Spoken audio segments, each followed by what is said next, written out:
So we are open for questions, please. I have a question for Dr. Unnikrishnan, that when do we decide that IDEGAS or Rhizodec to be made in BD doses? When do you take up that decision? So I think it's very important that you can start with 10 units once a day if the fasting is high and the post-breakfast is high. You can also give IDEGAS once a day with the major meal of the day. But if the HbA1c is extremely high, we would earlier, 10 years ago, we would use a premixed insulin 2 times a day. Or we would use a biphasic aspart 2 times a day. In a similar way, in that case, you can use IDEGAS 2 times a day. Now, if you look at studies, if you give glargine once a day versus IDEGAS once a day, studies have shown that you have less hypoglycemia, though there is a prandial component. And the second thing what the studies have shown is that you get equivalent blood sugar control and you get better postprandial control if it is given with the dinner time.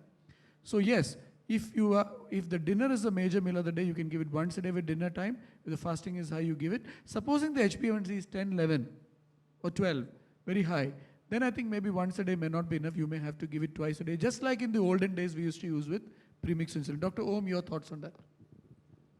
I think we generally initiate I'll tell you what we do. We initiate once a day with the major meal of the day. Often in our part of the country, dinner is always the major meal of the day because they're all mainly businessmen who work the whole day, have a heavy breakfast and a dinner, right? They generally don't have a lunch. So generally it's once a day before your dinner. You titrate it, right? And like sir said, if you don't achieve the target HbA1c, even after fixing the fasting, we put the AGP, we look at the graphs, and we often see that often they might have a post-breakfast peak, right? Or they might have a post-lunch peak, depending on the eating pattern. In that point of time, I often, split it up or give a small dose before the breakfast. Or alternatively, we often use a small dose of short-acting insulin, something like a Fiasp, before the problematic meal of the day, apart from keeping the Rhizodec or IDEC aspart static, right? Remember, you're using the degludec. Now, there's a difference between a Novomix and a IDEC aspart. Novomix, you have an NPH which has a shorter half-life of, let's say, 12 to 16 hours. Whereas in this case, the basal insulin is actually a longer-acting one, right? So in that scenario, if your problem is just the postprandial, you can also consider adding a short-acting insulin before one of the afternoon meals and keep the IDEC aspart as static because you already achieved the target dose there, and then you can probably switch it on there. So my question was, do we have to wait for 3 months? Like he is saying that depending upon HbA1c, we will see that whether it is to be made twice. If I put the patient on Rhizodec, I'm going to control it with fasting sugar, and I can increase the dose, keep on increasing the dose till my fasting sugar is normal. So when I'm going to make it BD, only after doing HbA1c and then I'm going to decide? No, not necessarily. So let's say you're using AGP, right, CGMS. Now you fix the fasting, you put a AGP, look at the patient's data, right, and you see that the patient's estimated HbA1c is it's above the target, or you see that there are peaks and troughs which are going on. You already know that there's a problem. You already know that this patient, if you call back after 3 months, the patient is not going to achieve the target HbA1c. So that is one strategy. If your patient cannot afford a CGM, you can ask the patient to check more frequently, check the post-meal sugars, right? If your post-meal sugars are static and they are within the target range, then it's not a problem. But if your post-meal, let's say your fasting is 100 and your post-meals are 300, post-lunch are 300, then you know it's a problem. Then why wait for 3 months? Why not use the strategy? I think, ma'am, your question is how long we can wait with once daily and then make it twice daily. So when to make it twice? So yes. no need to wait for 3 months, but you will not have a guideline saying exactly wait for this amount of time. I think a month, 3 weeks to a month is a reasonable period of time. If the patient's fasting PP is not controlled and once daily, co-formulation, you can make it twice daily. You don't have to wait for 3 months. But there's no guideline saying you can wait for only 10 days, you have to wait for 30 days, nothing like that. What is recommended is that when your patient is on a co-formulation, the patient checks before breakfast, before dinner. If the patient is on twice daily. Patient is on once daily, you check before breakfast, after breakfast, but if you feel that this patient is also going to eat multiple snacks, you can check a before dinner also. So I think 2 to 3 weeks is a good period of time. After that, you please change. And sir, in that case, whenever we are starting in a BD doses, what will be the starting dose then? So I usually, if I'm giving BD dose of insulin, if it's a premixed insulin, I start with 10 units 2 times a day usually. But sometimes if I'm worried about hypoglycemia, I may start with 6 units 2 times a day. Like Dr. Lakhani showed, whichever insulin, even if it is basal or Glargine or Degludec or Idegasp, it's important that to, first of all in practice, you have to tell the patient that this is your starting dose of insulin. If you say, okay, I'm giving you 10 units, 5 units 2 times a day, and you're come and see me after 2 weeks, after 5 units 2 times a day, sugars are not controlled, patient, you increase the dose, patient is worried. So you have to tell the patient, okay, I'm starting you on say 10 units 2 times a day. But remember, your dose requirement will be around 25 to 30 or 40. So I'm going to make it that. I'm not straight away giving you that because of hypoglycemia. So in any insulin treatment, expectation setting is important. Even if you are giving basal insulin, say 10 units, you can say, okay, I'm starting with 10 units, but I may have to give 25 units. So then you are already preparing the patient for that. Sure, thank you. When we are using aspart IDEC, in that case, we are saying the before major meal we should give it. So since yesterday we are discussing, if suppose we are giving in the morning, so aspart will take care of the post breakfast, and but my concern is that even though it's not major lunch, major meal at the lunch or in the dinner, but whatever he is eating, how that post dinner or post lunch sugar is taken care of, because it should show some hike. So this is a problem with once a day co-formulation, because as you said, you will be able to cover only one major meal, but still you are able to cover one major meal. The other meals you will have to add either prandial insulins, or you'll have to add a repaglinide, or you'll have to add an acarbose or voglibose. You'll have to manage. But that sometimes, just adding that once a day is able to control the postprandial, and the degludec lasts for a day, and you might see the post lunch and post dinner also coming down. How it works is, supposing you are giving it with breakfast. The post breakfast sugar was high earlier. Then on top of that, patient eats food. Post lunch becomes high. Then patient eats a snack. After the snack, it becomes high. Then after dinner, it becomes high. So this keeps on becoming a cycle. And once you give once a day, maybe you hope that that cycle doesn't gets improved by just controlling that post breakfast. Sometimes it's maybe only a hope. That's why you have to give it multiple insulin injections. But giving it once a day, if you can manage, that's a good way to look at it. And then just we have discussed just now, you should that we should titrate the dose, or make it, if you are giving once daily, then make it twice daily in say there is no clear-cut guidelines how much we should wait. About a month 1 where week. you. But as per the insulin action is within 1 to 2 days, 3 days. Why we are not adjusting it in 2 days or 3 days? Because you are going to titrate it. See, when I said after 1 month, I'm not saying that you start on 10 units and continue it for a month necessarily. Every 3 days, ideally, you must adjust the degludec dose based on the fasting, next day morning's fasting, and try to reach control. If you're not able to reach control by 15, 20 units, then you change the dose. But ideally, the patient has to be like Dr. Om showed very elegantly. And I'm very happy he showed the WhatsApp message, which is actually the real thing that we all see in our practice, that he adjusted the dose, and then if it is not controlled, then you change it. So wherever possible, you have to titrate the dose, and patient can themselves titrate the dose many times, educated patients. Thank you. See, one of my patients who presented with type 1 diabetes, the random sugar was around about 550, HbA1c 12.2. In this case, the line of treatment I gave the basal bolus. So how to manage, we start with the basal, insulin, or when to add on to the bolus? Okay, so your question is for a type 1. In type 1, I'm sure we all agree in this room, should be given basal bolus insulin, unless there are of course other reasons, but most patients should be offered basal bolus insulin. What we do is, we generally first calculate the total dose of insulin required, right? Typically, we use 0.4 to 0.5 units per kg as a total dose of insulin, right? 50% as basal, 50% as bolus. So let's say your total dose comes to, let's say, 20 units, right? So 10 units will be your basal, 10 units will be total dose of bolus, which you can divide into 3 meals a day. So that's the starting dose.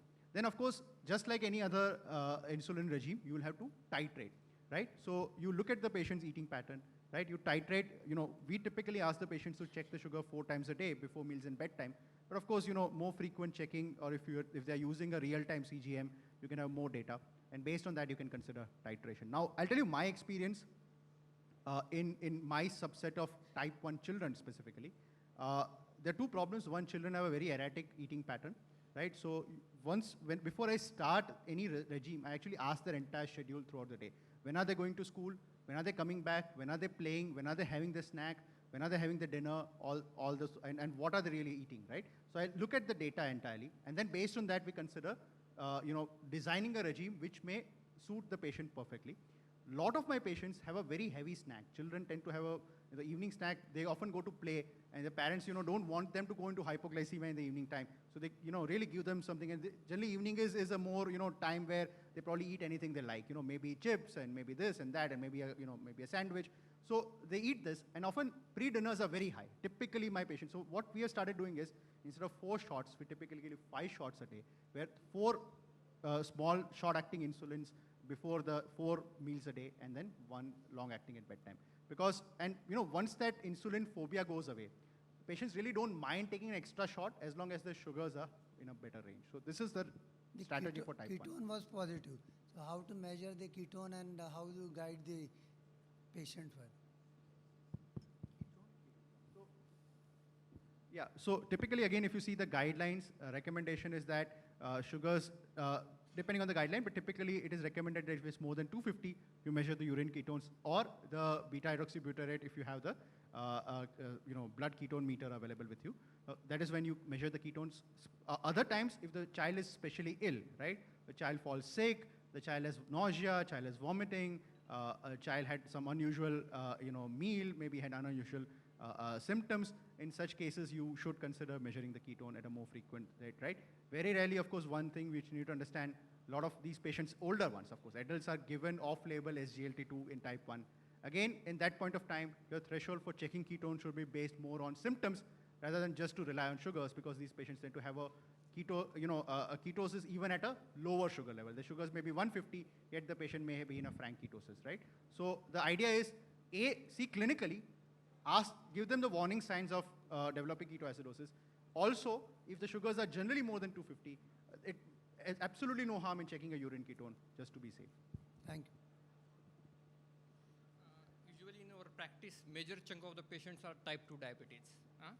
When they come to us and we decided to start the insulin, they have long history of diabetes, 5 years, 6 years, 10 years. They are on multiple combination, that glimepiride up to 2 mg, 3 mg twice a daily. And we decided to start, we counsel them as creatinine is increasing, it's the time, we need to start the insulin. At that time, what should we do with OHA? Should we stop glimepiride? Should we decrease glimepiride? And which OHA are ideals that should be continue with the insulin that support the insulin action that will reduce the insulin level, need of insulin dose? So simple, that's the second last question, and then we have the last question after that. Simple guideline is, with a prandial insulin, do not give a sulfonylurea or a repaglinite.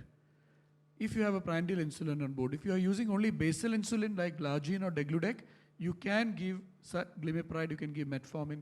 So I generally remove glimepiride whenever I give a prandial insulin, whether it is aspart, Fiasp, Lispro, Glulicine, whether it is a biphasic aspart, whether it's biphasic Lispro, whether it's Idegas. If there is a prandial insulin on board, I try not to prescribe a sulfonylurea. Everything else chalta hai, everything else works very well. I think that's the last question. Sir, is there any role No, of sir, we are on time, we stick to time. is there any role of glucometric indices? Sorry? Glucometric indices, PPG, that is PP minus fasting blood glucose, in the preference of premix and basal insulin? Yeah, so what you talked about is very important. There's an entire sphere known as glycometrics, which look at a lot of these things. But when I was again training in endocrine, this was what we used to do, a lot of these. But I'll tell you what, with the advent of CGM, and now with CGM being used very frequently, things have become much easier, right? So what, ATO, you will have a lot of indices already available with the CGM. So you'll have time in range, time before, below, the glucose management index. You also have the raw data from which you can calculate, standard deviation, coefficient of variation and all that. These are very useful for research purposes for sure, because right now, you have the data, but really don't know what are the implications of the data. So you have some idea that a time in range close to 70% would lead to good glycemic control, but you really don't know whether that will lead to reduction in microvascular complications or not. So the time will tell, I'll tell you, and in future we'll be talking more about these terms than we are talking today. But and maybe, you know, a similar conference 10 years down the line, we'll be talking less about HbA1c and more about time in range. But as of today, you have limited resources. I think one you should start using is time in range, because I think it's a very important parameter, and I think it sort of probably a game changer in terms of glycemic control overall. One question, patients who are undergoing surgical procedures and having multiple injections and blood sugar is more than 300, 400, still not getting controlled, whether, what is the reason and whether we can give IV insulin in such cases? So the simple question is, for surgery, you know, we brought out a small handbook of glucose control. It's in your bag. And one of the chapters is steroid-induced hyperglycemia, which is mainly taken from Dr. Lakhani's publication. So our protocol is, if HbA1c is below 7.5%, we clear the patient for surgery. If HbA1c is above 11%, we wait till HbA1c comes down a little bit. If HbA1c is between 7.5 to 11, you need to control the sugars for 2 weeks at least before you take up. This is for elective surgery. Now, supposing it's an emergency surgery, you can take up. And when you are giving insulin, and if you are not able to achieve control, Dr. Rajesh used to work with us as an intensivist, and he's now a senior intensivist in Goa. We used to give IV insulin infusion and control the sugars and then take up for surgery. That's a very done thing. When you're struggling, what else to do? So you can give IV insulin infusion. And in our handbook, we've also given a chapter on how to prepare an insulin infusion protocol. Dr. Rajesh, please now conclude. Yeah. I think it was a very good session on use of insulin, dosing, titration, and how to initiate insulin therapy in patients who are naive into insulin or who are already on basal insulin. So I think with that, we wind up this workshop, and over to the next session, please. So Dr. Om Lakhani, please give him a good show of hands. Wonderful young speaker. So if you Google Dr. Om Lakhani, he's written an interesting article called An Open Letter to Dr. Dikshit. So you can find it in the internet. He's going to chair the session in the afternoon on keto and vegan and Indian fat diets. So please look forward to Dr. Om Lakhani, wonderful speaker. And Dr. Tiny Nair, one of my most favorite speakers in cardiology, is the next speaker. We look forward to hearing him as well. Thank you, everybody. Thank you, Dr. Matthew John, Dr. Unnikrishnan A.G., Dr. Om Lakhani, Dr. Rajesh Jhavherani, Dr. Rahul Kotal.